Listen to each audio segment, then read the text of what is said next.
En tapant votre nom sur Internet, on découvre que vous êtes né en 1971 dans la région d'Hama, en Syrie, que vous êtes diplômé de l'école de journalisme de Damas et que vous avez fondé le Syrian Press Center, la seule agence de médias libre dans votre pays.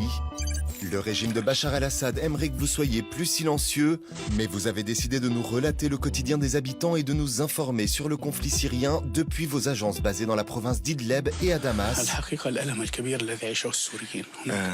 Il y a une grande peine qui m'impose à rester en Syrie pour transmettre ce qui se passe en Syrie. Aujourd'hui, le Syrian Press Center se compose de 66 journalistes qui alimentent régulièrement un site internet traduit en anglais.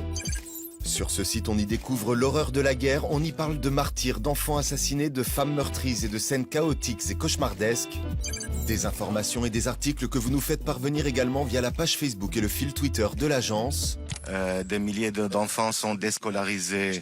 Plus de 100 000 personnes vivent dans des caves et dans des grottes. Votre métier, vous le vivez comme une aventure. Vous avez par ailleurs formé des activistes au journalisme, un des métiers les plus dangereux en Syrie. 600 de vos confrères ont été arrêtés ou emprisonnés par le régime. D'autres ont été enlevés par des groupes comme Daesh.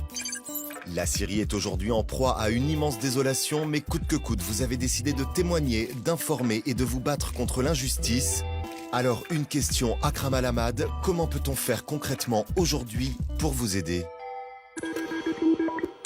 Bonsoir Nadia, bonsoir Arnaud Le Parmentier, bonsoir Akram Al-Ahmad.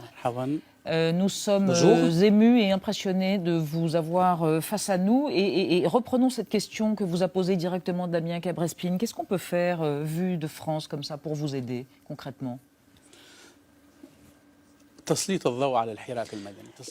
Il faudra relayer ce qui se passe, relayer l'action de la société civile qui travaille pour la liberté. Toutes ces organismes, toutes ces organisations que le régime cherche à les réduire au silence. Le régime vise ces organismes, ces jeunes qui organisent des manifestations, qui insistent à travailler, à éduquer les enfants, à relayer la quotidienne en Syrie, et ils le font au prix de leur vie.